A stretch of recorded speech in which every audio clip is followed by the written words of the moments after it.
We need to keep bringing new bands through, according to a Download Festival booker who was talking about the future of metal and running the UK's biggest rock festival. Now, he was talking to Louder Sound about this, and he's got some opinions about, I think I'm along with this. I agree.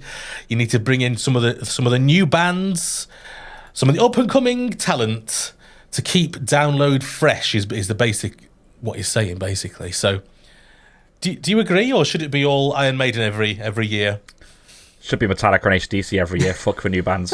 Fuck Crushed by Waves. Definitely shouldn't be fucking Iron Maiden every Crushed year. by Waves. Who the fuck are those guys? I want Metallica 4 days in a row. Let's go, motherfuckers. Yeah. I mean, for me, right, it should be Biffy fucking Clyro, Crushed by Waves, and Biffy fucking Clyro. That'll be my Friday, Saturday, Sunday, right? Yeah, co-headline. With a Thursday pre-show from Crushed by Waves, and the Monday morning post-show from Crushed by Waves. Now, Rich, you haven't mentioned session. Slipknot there. I'd imagine you wanting Slipknot on the stage there, because I know how much you love them. I mean, look, right. I'm all for the new music. You know this, right? And I often think that the lineup needs a refresh. What are we talking about? In terms of new music here, because are we talking about just new headliners or elevating the up and coming bands? Because if we're talking about elevated up and coming bands, then they certainly haven't fucking done that for this coming year. They've gone for bands who are been on the circuit for 20 years. They just never headline Download, which is fine. It's fine. I'm made my peace with it. I've made my peace with it. I'm still going. Of course I'll be there. But yeah. Well, what do you call a new band? Exactly. What's a new band? Crushed by Waves. Are they new? You've No, been they're going not. for a That's the couple. point. They're not new. That's exactly the point. Where's the definition? How do you define it? Is it just a new headliner, or is it the latest act who's made it big and started selling out arenas? And that's where the bookers have the fucking issue in it, I suppose. They've got to bring the punters in, and that's where your 20, 30-year-old bands come in. But everyone knows I've been going to Download since 2006, and if Metallica You've never mentioned that ever. No, I've never mentioned it at all. I've never mentioned the fact that I like Metallica at all. What's that? Anywhere that Metallica plays 62 days in a row, I'll be there, but it's boring for me now at Download. It's proper fucking boring. Like, even for me that loves that shit, we just need something different. It's uninspiring now. I mean, okay, there'll always be fucking people that haven't seen Metallica, haven't seen Iron Maiden, haven't seen Slipknot. As a person who is late to the Bring Me party and I used to not be able to really get into them, but seeing them live really kind of changed my opinion, and it got me into them massively. And that's a band who really fucking deserved it. The world just kind of imploded because you were saying good things about Bring Me the Horizon. That's what happened. So there's a guy called Cameron Hack, who is the festival booker at Download, and he says, our pool for Download headliners is shrinking rapidly, explaining that the decision to elevate a new headliner in the shape of Bring Me the Horizon was a conscious one when the team set out to produce the 2023 lineup. He says, there's always going to be a place for the Metallicas, Iron Maidens and Slipknots at Download, but these bands are not going to be around forever. We want to bring the new breed through so we don't stagnate as a festival. Now, the fourth stage is, that's what that's for, isn't it? And don't you think they've done a better job? I mean, they've done a better job because Cameron's been in charge, I'll be honest. Fucking sold out. Yeah. This is it. And it's sold out. I mean, you can't talk about shrinkage when it's literally sold out. It can't be any more successful than that. Sold out is sold out. I think that was a bold move, putting some of the newer bands up there. I say newer bands, but these bands that aren't necessarily the hardcore patch wearing jacket types, and so it can upset the apple cart. But look at the results. The results speak for themselves. New blood in it, and it was exciting. And watching You know, the big hitters up there, like Bring Me, you know, watching them dominate was fucking awesome. It was just like, this is what we're capable of, motherfuckers. There was fire everywhere, you know what I mean? Everyone was just like, but shit, this isn't just like a small-time band anymore. This is like a world headline dominating British rock band, which is fucking awesome. But surely there's still a place alongside them for like a, you know, go back to the old idea of that kind of classic rock kind of Sunday or whatever. Surely there's a place for that still. You've got to kind of have the old and the new together. Of course there is. Yeah. And it's like a sort of a respect thing as well. There's like a hierarchy in the music industry of those who've got more skin in the game than others, isn't there? There's like, you know, the top end of stuff. You know, I've seen bands like, you know, Def Leppard, Whitesnake, Alice Cooper, you know, all these old school bands, Motley Crue, who were fucking legends, literally legends of like the rock world and stuff like that. You know, Metallica will always be at the top of the food chain type of bands that always deserve that place as a headliner. And they can coexist. It really bothers me when people like put themselves into like this little box and go, well, I just listen to this. Yeah. This is my box and no one's getting into it. I'm not listening to anything else. Whereas they're just cutting off, you know, what is enjoyment. You know, other shows can entertain, other shows can excite you, and you can still enjoy them with other people. What do you don't cut yourselves off. What do you think of this year's download headliners in terms of, you know, Avenged, Queens of the Stone Age, and Fall Out Boy? Because none of them are new bands. Okay, you've got two new headliners in Fall Out Boy and Queens. Yeah. But you know, what's your kind of opinion of that kind of booking?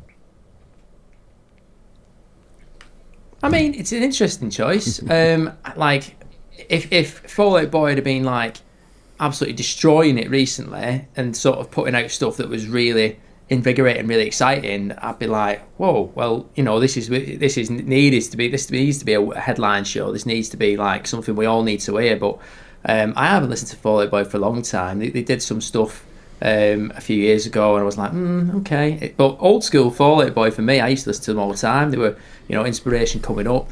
It's interesting seeing them in a headline slot now, just all of a sudden. You know, there's other bands that I would have seen up there first that I think have been smashing it, like the bands that sort of sell out Wembley in 10 minutes, for example. Those type of bands. You know, exciting bands that are doing something creatively quite interesting, stuff that is dynamic and really for a live experience, a live show, that theatre, the drama of it.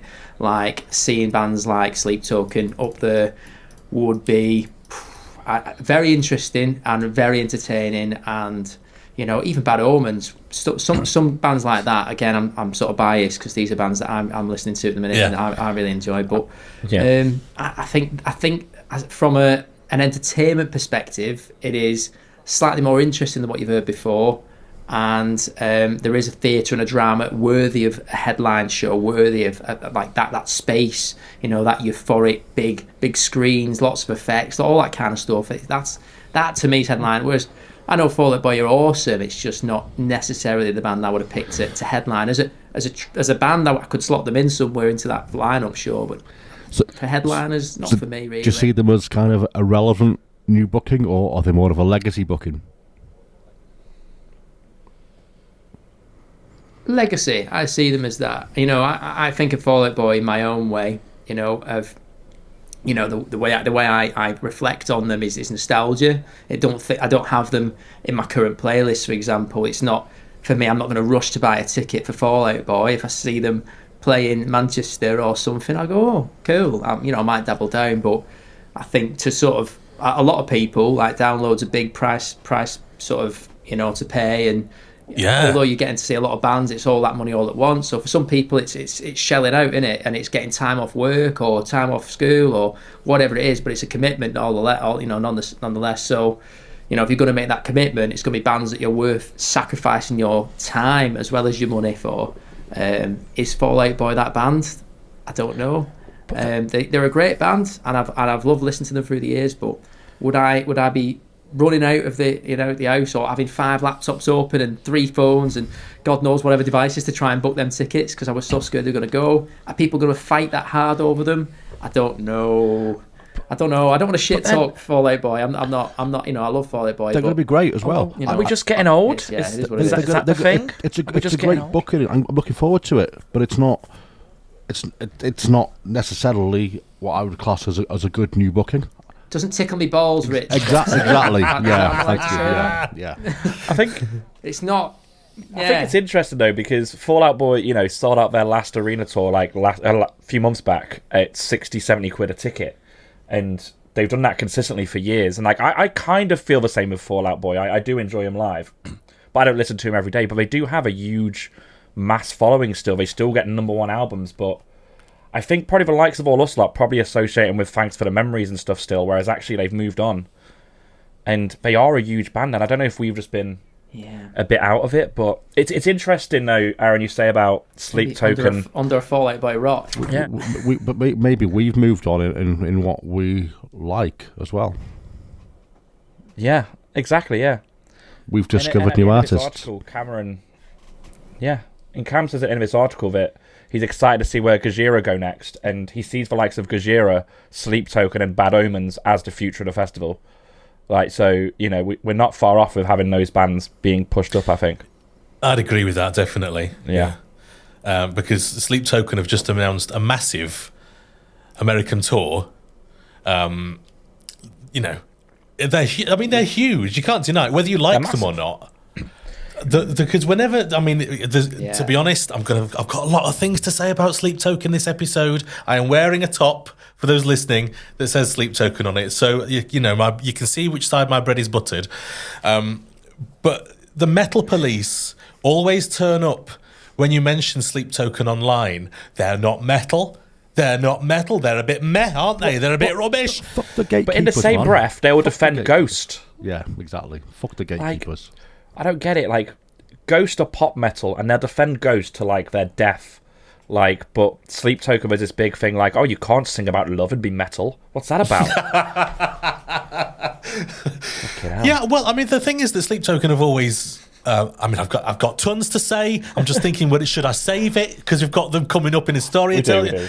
I'll tell you what. We'll talk about Sleep Token later. Yeah, there's a big story coming up about Sleep Token later on. But I do think that this particular story, I do think that they are going to have to look at newer bands coming forward instead of some of the bigger legacy bands, because they're going to stop touring. They're going to die off. They're just going to retire. They won't be around forever. Like he says. So we do need to start looking, like he says, at some of the newer bands coming through. And I say newer bands. Some of these bands have been going for 20 years. Yeah. So it's a matter of perspective, I suppose. But the festival has to change. But it's not going to stop people moaning about it. Oh, I don't like this band. I don't like that band. But it's a festival. There's inevitably going to be things there that you don't like. If it was a festival where you liked everything, wow, what a festival! And some call that Bloodstock. But moving on. Lost the Bloodstock. There we go. I had him.